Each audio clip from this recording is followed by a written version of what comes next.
On s'envole pour Londres et en Angleterre, pardon.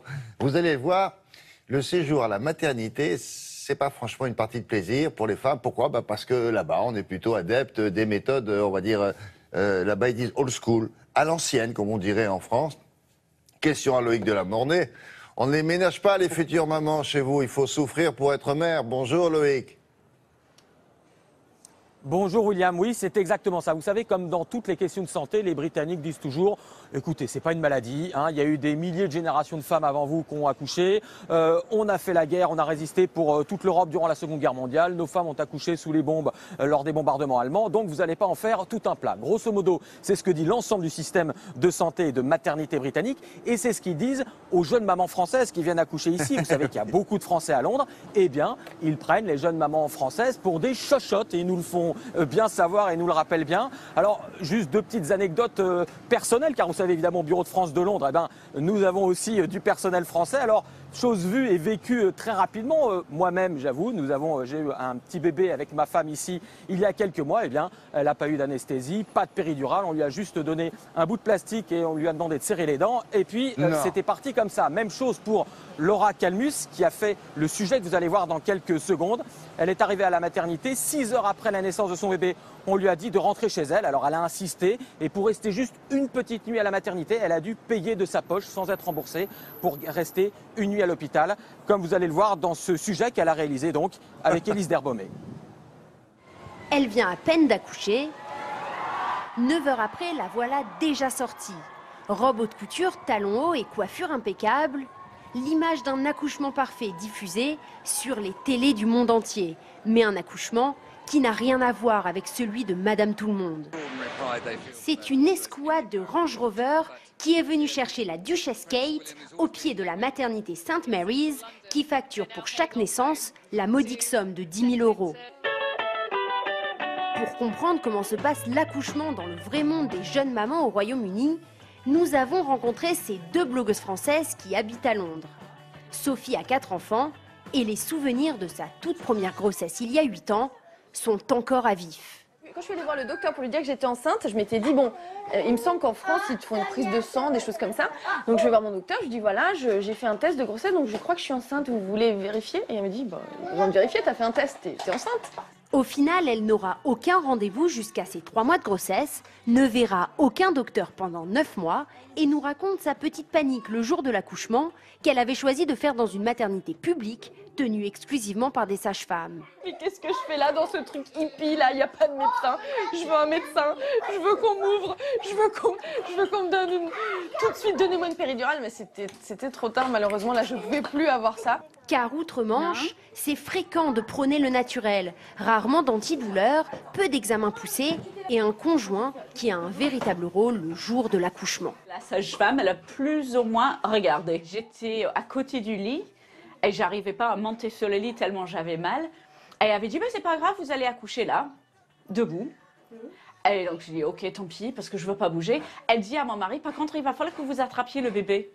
Pourtant, les deux mamans ont trouvé certaines vertus au système britannique. Les femmes ont toujours accouché depuis toujours et que c'est quelque chose de naturel. On n'est pas malade quand on est enceinte, c'est pas une maladie d'accoucher.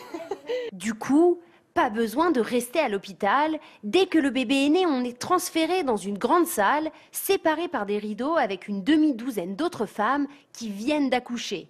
Presque un hôpital de campagne, on comprend que les jeunes mamans aient envie de rentrer chez elles. Une fois à la maison, même si des visites de sage-femme à domicile sont prévues, il faudra quand même apprendre à se débrouiller toute seule.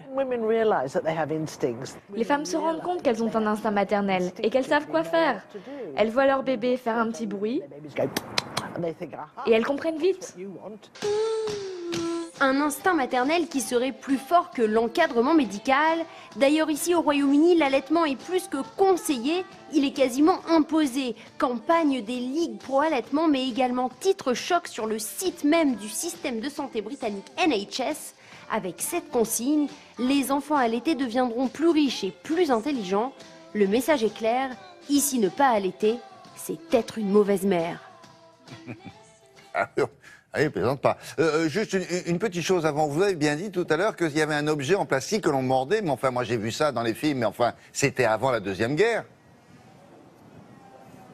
mais oui, mais c'est encore la méthode traditionnelle, si j'ose dire, dans les hôpitaux. Et vraiment, avec les Français, on tombe de haut parce qu'on a l'habitude du système à la française, on est beaucoup plus accompagné. Et là, voilà, on a un peu l'impression d'être dans un hôpital de campagne, hôpital de guerre, mais ça se passe très bien finalement. Oui, bien sûr. Alors, on a compris, c'est à la dure, les mamans anglaises sont plus courageuses, bon, très bien. Mais du coup, est-ce qu'il n'y a pas un peu plus de problèmes à l'accouchement ?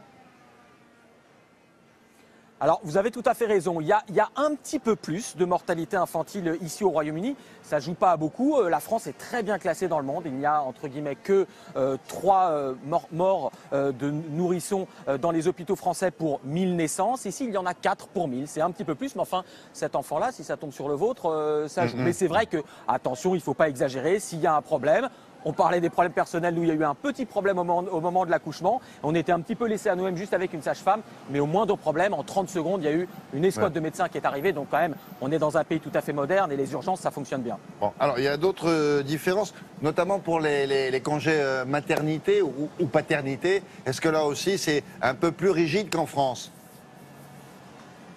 Oui, c'est un petit peu plus rigide sur les 2 plans. Alors déjà, sur la durée du congé maternité, vous savez qu'en France, généralement, les femmes s'arrêtent 6 semaines avant la naissance. Éventuellement, si vraiment vous le demandez à votre médecin, vous pouvez vous arrêter 3 semaines de travailler avant la naissance. Mais vraiment, 3 semaines, c'est incompressible, c'est le minimum prévu par la loi. Ici, au Royaume-Uni, rien du tout. Vous pouvez vous arrêter la veille de votre accouchement, travailler jusqu'à la veille de votre accouchement, et c'est tout à fait légal. Et même chose pour le congé de maternité après l'accouchement. Non seulement il sera plus court qu'en France, et surtout, il sera moins bien payé. Vous ne serez jamais à 100% de votre salaire. Très bien. Merci beaucoup, Loïc. Vous ferez de notre part une bise au petit Elliot et à sa maman. Et puis nos hommages respectueux à Kate, la princesse Kate, et à son mari, qui a un si joli prénom. Alors, on avait hésité avec William pour le prénom, vous savez bien, mais il n'y a que 2 majestés. Hein. Il y a le prince William ici et il y a vous en France. On ne voulait pas voler ce beau prénom. Fais-moi penser à t'appeler tout à l'heure, oui. Bonne journée, merci Loïc.